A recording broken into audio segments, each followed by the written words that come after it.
Hello everyone, Twigs here with Sexstar Gaming. Welcome back to more Metroid Prime 3. I almost said Mega Man. Alright, we're back to Metroid, and well, as you can see, we are ready to go to the Bryyo seed. Let's go ahead and check it out. Just gotta take off. And off we go! Got a bit of a transition here, of course.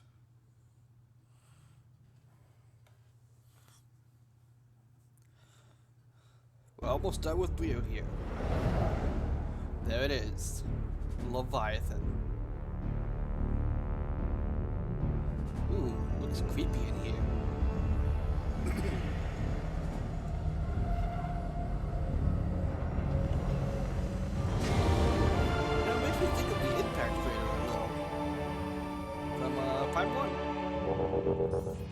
I'm sure that's not coincidental.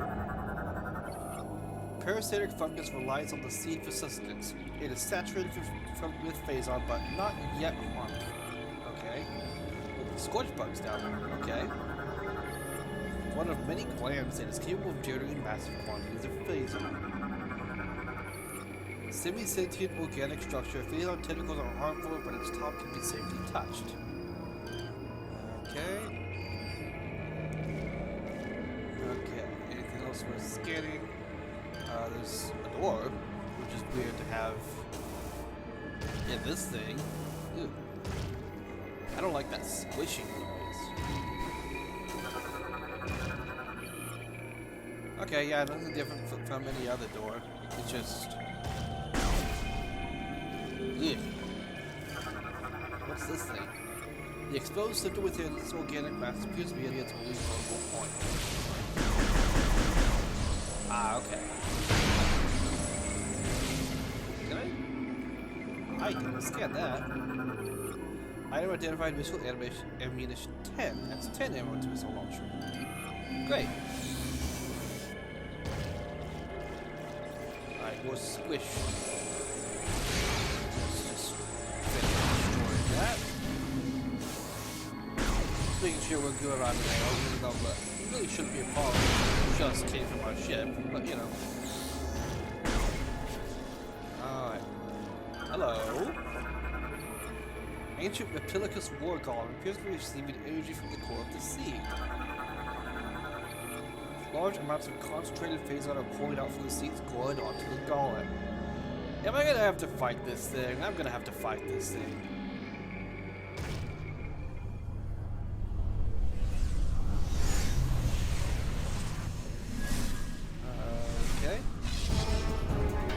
There it is. It looks a lot different than all the other golems. Oh, what's with that?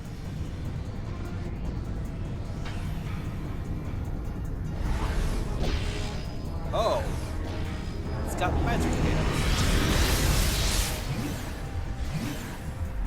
It has access to the mage hand. Cantrip. D&D nerds, you know what I'm talking about.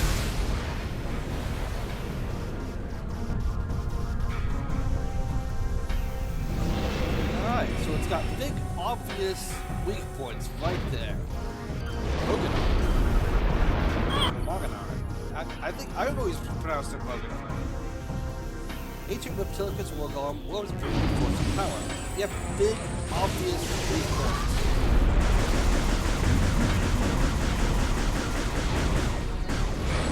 Come on.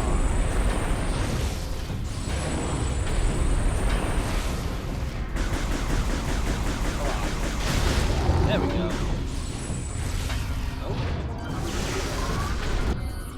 Shattered orb has exposed phasar core. Overload the core with red to destroy it. Whoa. Thank you. Alright, that's one down.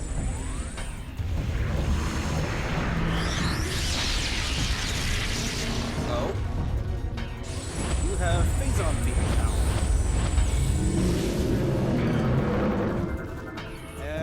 Visor crystals are powering a protective barrier. Exploding gears his feet could probably destroy it. Base? Well, I guess it makes sense. Going. Okay. So missiles. Answer. So bombs.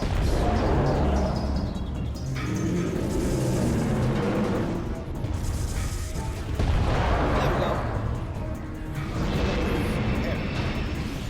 Itching my nose. Okay, nothing new.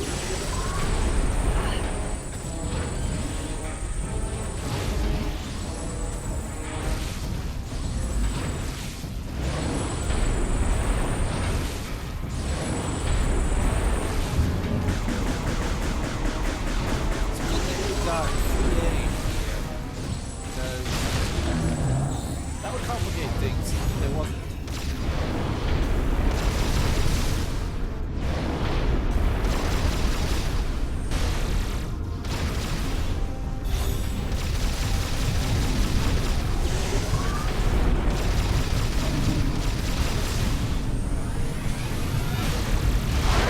There we go.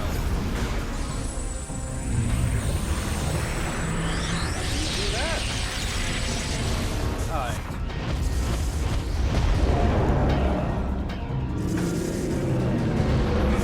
Easy enough.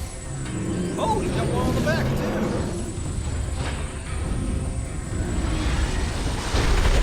Oh. Let's try to go for the one on the back. I feel like that's going to be a good pain to get. Let's get the edge. That's something else.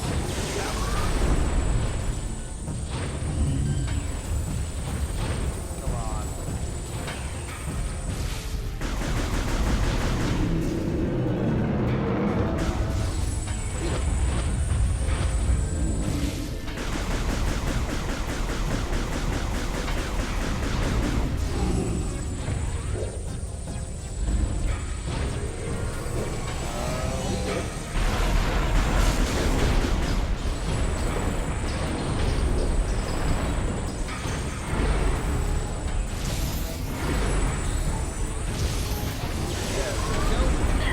Magic hands are no match for my own cannon. Hey. Oh. Hey, what if I do this?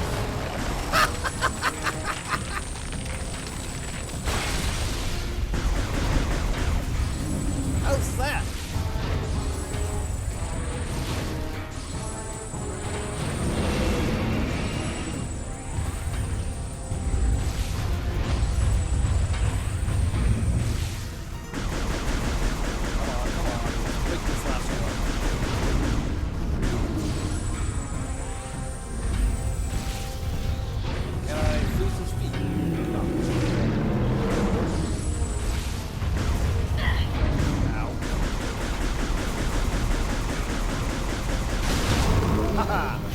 Alright.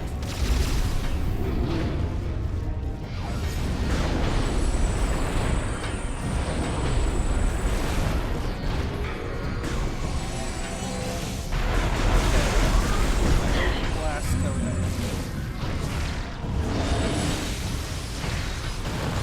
Freeze your mouth.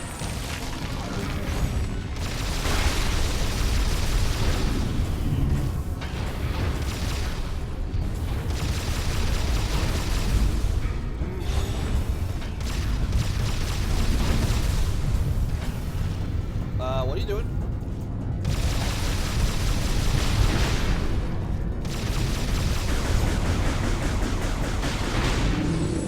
Yeah, not letting me do that.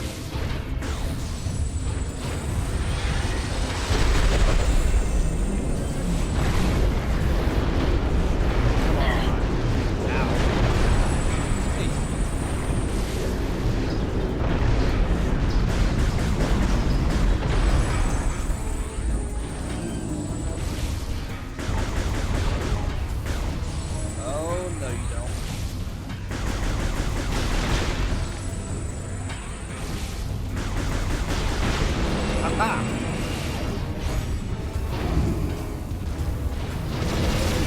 Oh, come on.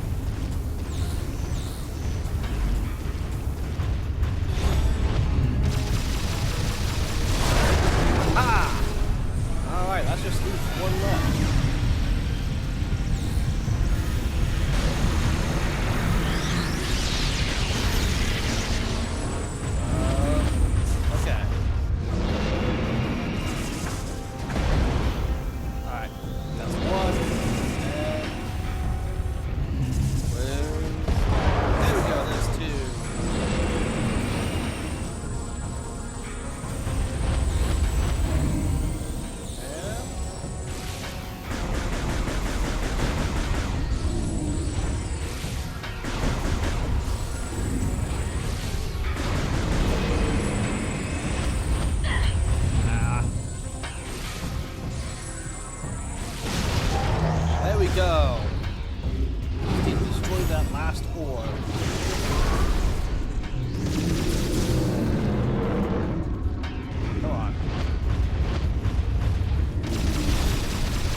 wasn't so bad.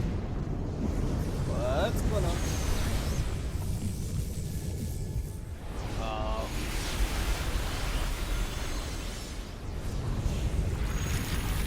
That can't be good.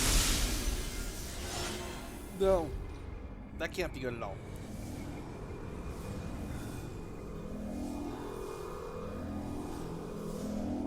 Does it look darker? Oh, hi.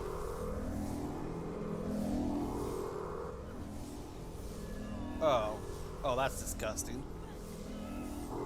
And probably painful. Ugh.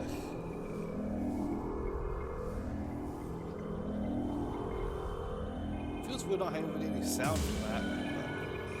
Boganar is defeated, and what is this? Hyper Ball.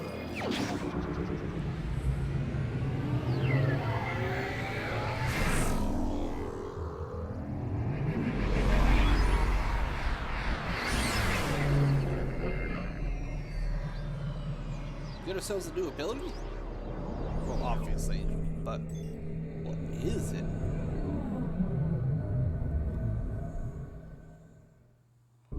Harvester upgrade required. Hyperball unlocked. While in Hyperball, press C to enter Morph, then press and hold A to use the Hyperball. Okay. Looks like we got Hyperball. What's that?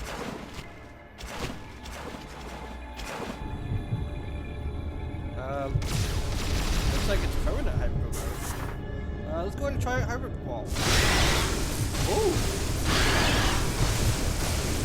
That looks cool! Oh, that thing's gross. That's nasty. Did we just kill it? How do we kill it? Samus, kill it, please. Fire, ice, whatever you can use to kill that thing. Nuclear fire. Literally anything. Release faith on each to the court? Yes, sure.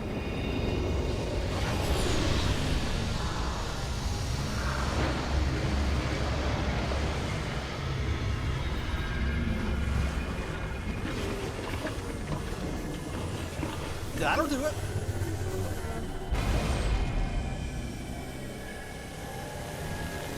Okay, it's dead. Very dead.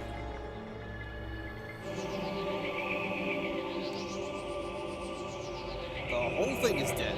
Which, good. That's what we came here for. Not bad.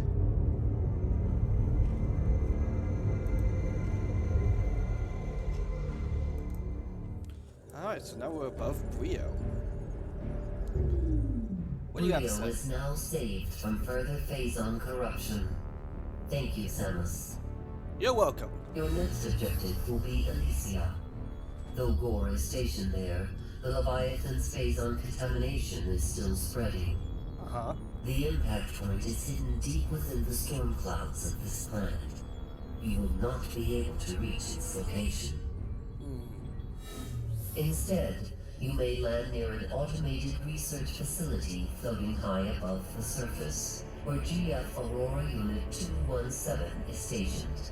Oh hey, another Aurora unit. Unit 217 has been infected by the corruption virus, and is currently offline. I have uploaded a program to your suit that will purge any traces of corruption in the AU, and restore its functionality.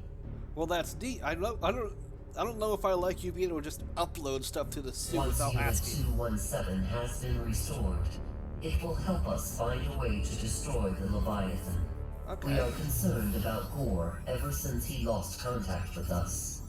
We hope he is safe. Good Yeah, luck, me Samus. too. It's kind of cool. So let's run this. Now, I think I'm going to use a little time to show you a couple things that are here. In the ship here, there's a couple buttons. This turns on this thing here. It looks like it opens up the guns, which really neat. It doesn't do anything though, it just looks cool. Over here activates what looks like some kind of blast shield on the ship, which also really cool but does nothing. And is this, which is that same kind of scanner thing that we saw earlier, except it's a bit more interactive. You have to hold this very still and analyze it by hand and scan. Status corrupted. Visor level 25%. That's not good. And this here opens up a stats screen, which, you know, pretty neat to see actually. 44 hyper users already. Wow. And over here, can't activate that, so I can't show it off. This up here, there's a couple Easter eggs associated with this, which, if you hit the right combination, I will have to look that up actually. But it's kind of neat. And finally, now that I'm remembering to, let's go and take a look at some of the logbooks of the last minute episode. Let's see. It's lore. Let's check out some of the Bryyo data we've got. The Golden Age, let's start with that. Look now to the past, and to the time of peace on Bryyo. See the age of gold, when our world was a paradise unrivaled. Hear the songs of joy fill the streets of the royal city as the people honor the coming of Bryos the First, the Liberator. Behold the launch of our first ship to the stars on that day, and witness the rise of science, of a new Bryyo. See this, and see the beginning of our downfall.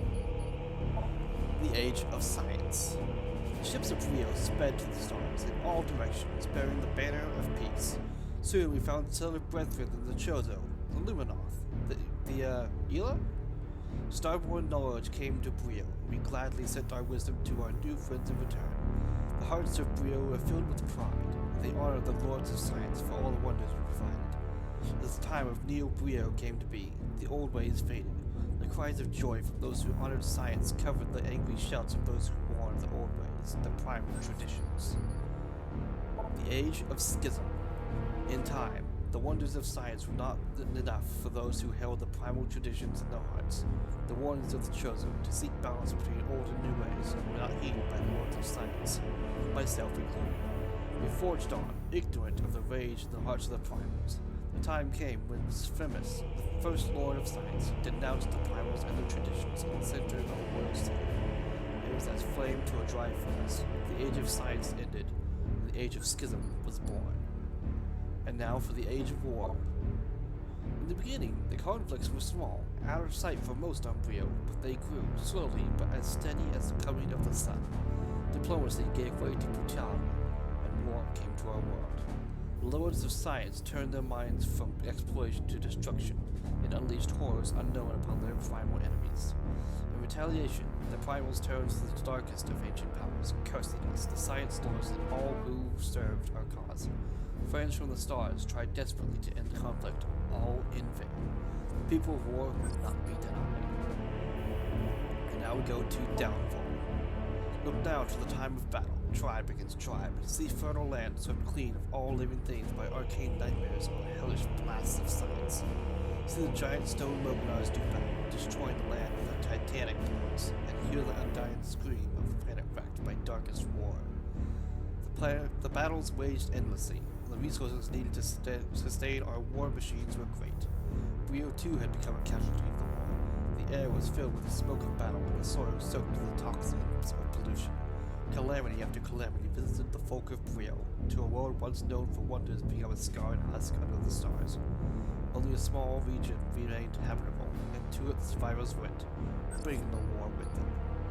And the final one we have access to right now? The Hunted. The primals crafted new magics to protect their warriors, and sent them into the burning wastelands to hunt the lords of science hiding there. Though we tried to avoid conflict, many science lords were found and ended by primal war bands. I was but the sole survivor, the last remaining lord of science. In order to protect myself, I adopted the wisdom once shared by the chosen. I merged the ways of the new science with the ways of old magic. I built mighty Mogadars out of stone and placed them outside the walls of my home, there to silently protect me from all enemies. And that is all we have for Bryyo. I don't feel like moving on to Elysia just yet, so let's go ahead and take a look at some of the more of the logs while we're here. Let's see. Let's go to the Galactic Federation data. Let's go ahead and read some of that. Phazon is a substance of extragalactic origin. It is a highly radioactive ore with extreme mutagenic properties. It has certain biological qualities, including the ability to reproduce itself. Exposure to Phazon often affects the brains of sentient beings, causing erratic, destructive behavior. It is also a potent source of energy, surpassing even fuel gel and pure output potential. It must be handled carefully, as it can cause Phazon sickness if used incorrectly. The Phazon enhancement device is designed to harness the energy of Phazon minerals, originally discovered on Aether for a new Federation weapon system. It is being tested by a GF Marine battalion stationed to the Norian system. Marines can initiate an energy siphon from a supply of Phazon carried in a backpack into their armor suits. This allows them to temporarily enhance the exoskeletal weapon systems of their armor suits. To date, no Marines have displayed signs of Phazon sickness, which is good. For now. Hunter Rundus. Subject is a native of Frigus, a moon of planet Bastry known primarily for ice mining. The frequency and ability to manipulate and generate ice has come in handy in subject's career as a bounty hunter. Intel suggests he enjoys hunting, to the point where he keeps trophies from all the targets he successfully captured or killed in his career. Subject is proud, cocky, and arrogant, and considers himself without rivals in his field. Now for Hunter Gore. Subject is a veteran of the Liberation War of Wotan. I think it's Wotan? 7? Only 6% of Subject's birth body remains. The rest is state-of-the-art cyberware. Despite his career and heavily cybernetic modification, Subject is known for his high level of empathy and compassion. Gore is rather gentle and approaches situations logically, but is not the most skilled of fighters. Intel suggests he even has a sense of humor. Subject is often championed the weak, the poor, and downtrodden, working for free or giving bounty money earned to the victims of his targets. Well, that's awful nice of him. Subject can merge his cybernetic body into larger mechanisms, including gunships and fighter craft. This merging will alter Gore's personality and become incredibly aggressive and violent. Data indicates a high proficiency with computer infiltration and manipulation, high level of mechanical empathy with artificial intelligence. And now, let's go to Hunter Gandrain. Subject homeworld unknown. Possesses metamorphic abilities similar to the biomorphs of Jovia 12. Can assume the form and abilities of most living things, including bioforms considerably larger than the subject. Scans are unable to determine subject's age, but psych eval suggests a high degree of youthfulness. Intel suggests the bounty hunter is akin to a sport for her, one she enjoys considerably. Subject receives the veteran hunter Samus as his chief rival, a rival she intends to surpass as soon as possible. Oh, good luck with that! Olympus-class battleship. The Olympus-class battleship is the first Federation capital ship designed to use on-board warlord unit. They are the flagships of the fleets they serve in, usually commanded by an officer of flag rank. Battleships of this class have smaller crews than most ships of a similar size due to the presence of the Aurora unit. Space served and crew support is used for more battle systems. The enormous vessels are powered by fuel gel, making a scarce commodity of extreme value to the Federation military. Yeah, makes sense. Alright. Still got some time, so let's take a look at some more other things here. Let's start with Phazon stuff and creatures. Phazon Night Barb. Phazon Night Barbs have enhanced area mobility that makes them all but impossible to hit with normal shots. The group will work together to create a powerful energy burst that they will fire at their prey, detonating the energy charge with normal attacks before it fires should destroy them. Phazon Night Barbs are the result of Night Barbs being exposed to Phazon radiation.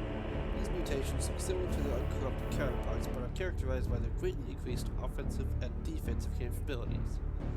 And also we can check and see, we can see a little model here, which these look a lot different than the Night Barbs that we've seen in Prime 2, but that's for sure.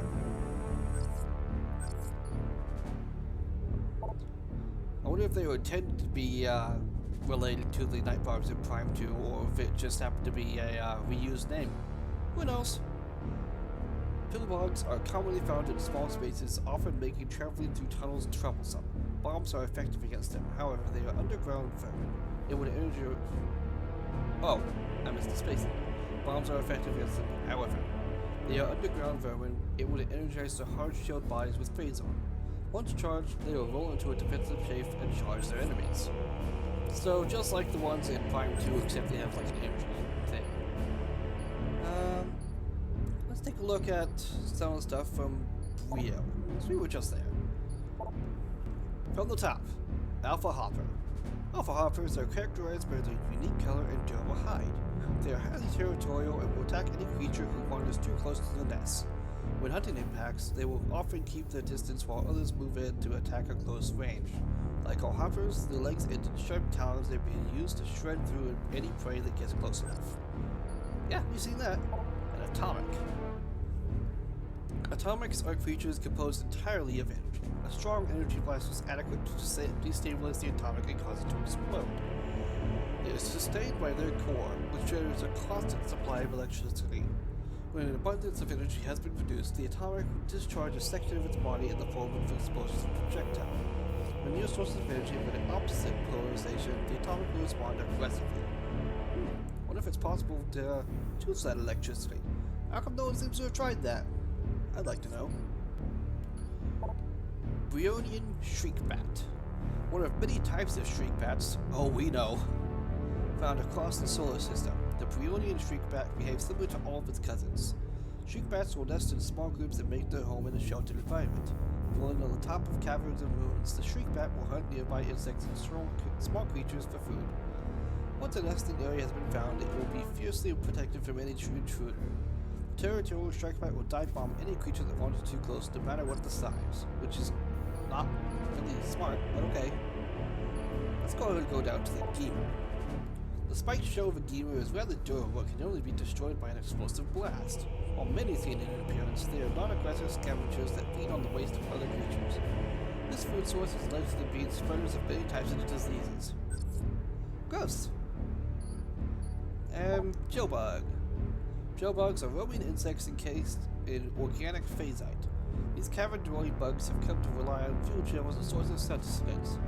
Over time, their shells have become saturated and crystallized with fuel gel. As a result, their bodies become highly unstable. Weapon fire will disrupt the gel and cause the creature to detonate. Unfortunate. Gel Puffer. The explosion of fuel gel has left the shell of the gel puffer highly susceptible to weapon fire. Gel puffers have come to rely on the toxic vapors given off by fuel gel for sustenance. They process these gases and expel the excess to stay afloat. The brittle shell of the puffer, while durable in appearance, is rather thin and easily damaged. Gel Ray. Gel Rays are non-aggressive bioforms native to Bryyo. They are one of the few creatures who make their home within the caustic pools of fuel gel. The unique exterior and shape of the gel ray allow it to withstand and glide through rivers of gel. Their main source of sustenance is small organisms that exist within fuel gel. They are known to occasionally leap out to feed on insects that fly near the gel's surface. Let's get a good look at it, actually. Ah, so it's like a manta ray. Neat. Ragdoll. Ragdolls are vulnerable to most weapons, as they have not developed the durable exoskeletons found on adult members of the species. They often travel in attacking groups. If they sense a nearby threat to their hives, they will not hesitate to advance. Their offensive capabilities are underdeveloped, leaving the ability to fire pulses or phase on energy their only form of attack. And, we still got quite a few to read through, but let's go ahead and save that for another time when we want to fill in some space, because we are about out of time. And next episode, we're going to check out Elysia. I will see you then.